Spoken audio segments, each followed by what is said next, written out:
You know, what's nice about this matchup is they are picking colors that are actually very colorblind friendly. Orange and blue. Nice.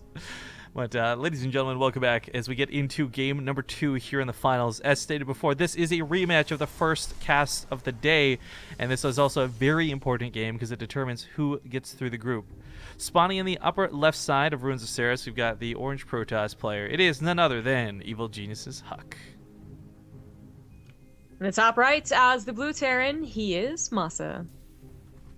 Playing for Team Elevate. Still a team I don't know too much about, but hopefully they are giving him the appropriate amount of support he needs, because MaSa and HuK are both some of the best players Canada has to offer. And MaSa, well, not looking super unbreakable right now, especially after that first loss he took to HuK in the day.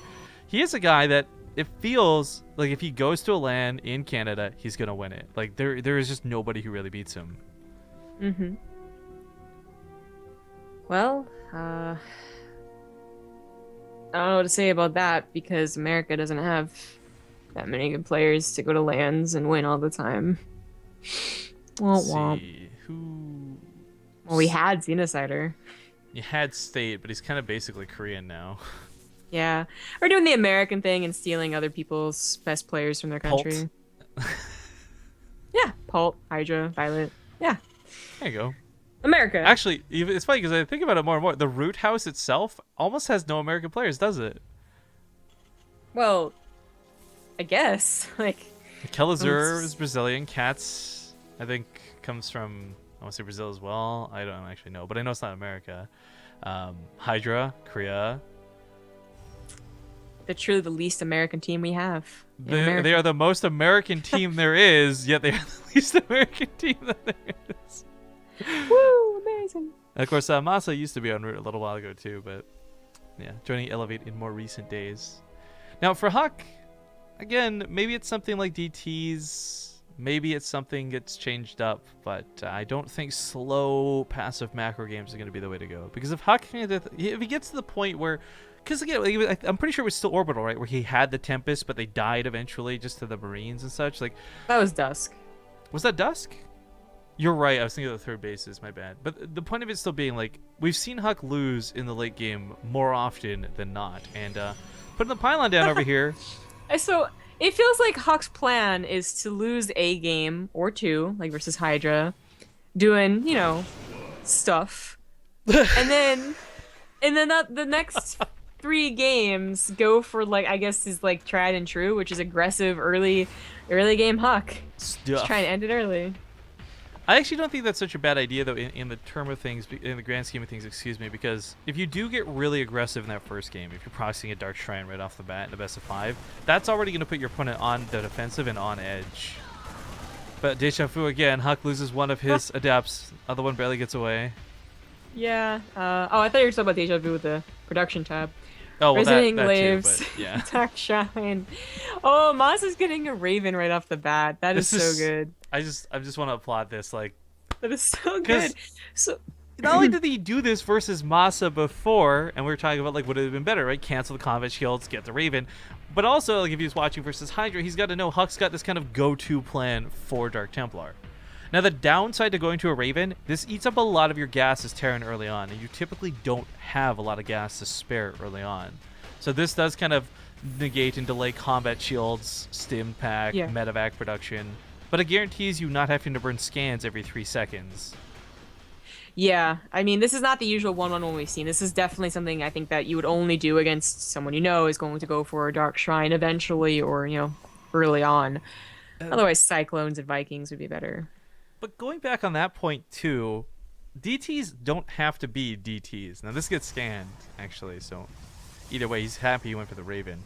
But making Archons early on can be very powerful versus Terran as well. You don't have EMPs, Widow Mines typically. Like, it's actually hard to chew through those giant shields.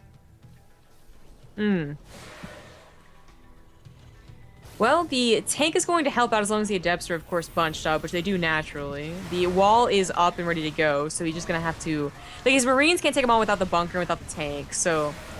He might have been better off trying to get the supply depot, but every single time he turns around to take on the Marines, he gets in range of the tank, and that ended up being pretty good for MaSa.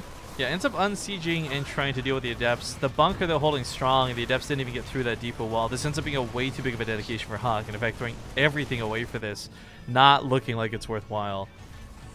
I'm actually questioning why go for Resonating Glaives instead of Blink? Because we've just seen Blink on this map too effective against every race, not just Zerg. So I questioned that like the very first time we saw HuK on this map, and I was just like, well, Blink has been coming back in like a pressure build sense, not necessarily an all in. But he just went for Resonating Glaives, and it's just a choice, I guess. Like either one can surprise your opponent. If it was Blink, he would have been doing better, potentially. But Resonating Glaives is the choice, and it just did not really work out. I love that MaSa, by the way, it took him 3 games that he lost in the first series, to kind of start hard countering HuK's, cheesier builds. But he has finally figured out a way to do it. So he's in a pretty damn good position. No one has a third base. His army supply is looking really good as HuK continues to throw the Adepts, kind of just throw them away. I mean, they got a tank and 2 SCVs, but that's not too much. Yeah, I mean, what I like about this, though, is it's not just that current standing, but it's the fact that his production's up, and Tech's almost finished up, and he is just ahead in so many different ways. Chat is correcting us, and thank you so much, guys. Cats is from Peru. I should have known that. I don't know why I didn't, because I know I've talked about that before when we did Copa America. Yeah, I'm a pretty ignorant American, so I didn't think it was Brazil, but hell if I was going to guess another country. Well, I knew it wasn't Brazil, that's why I said, like, not American. I just couldn't remember what or where. But anyway, Stalkers do not have Blink yet. They're almost finished up, and maybe that lets them get to the main with this Hallucinated Phoenix, and maybe that picks off a couple of things. But with the Adepts running here, MaSa has, for albeit temporary times, let his guard down a bit as he goes across the map with a really big attack. And HuK, he's only got Overcharge to rely on, and unfortunately, Marauders and Tanks and Stim Marines, they tear through pylons like nobody's business. And you can Photon Overcharge, but you can also point Defense Drone if you want to negate the Overcharge. Doesn't burn it. He's got 3 auto turrets ready to go.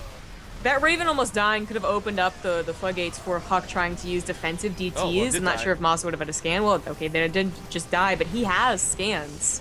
He saved it up when he did the attack. He knew that it was possible, and he is going to win this game. MaSa's tanks are also really well positioned here, so it's so difficult for HuK. He's actually not going to have the high ground vision that he wants to Blink on top of these.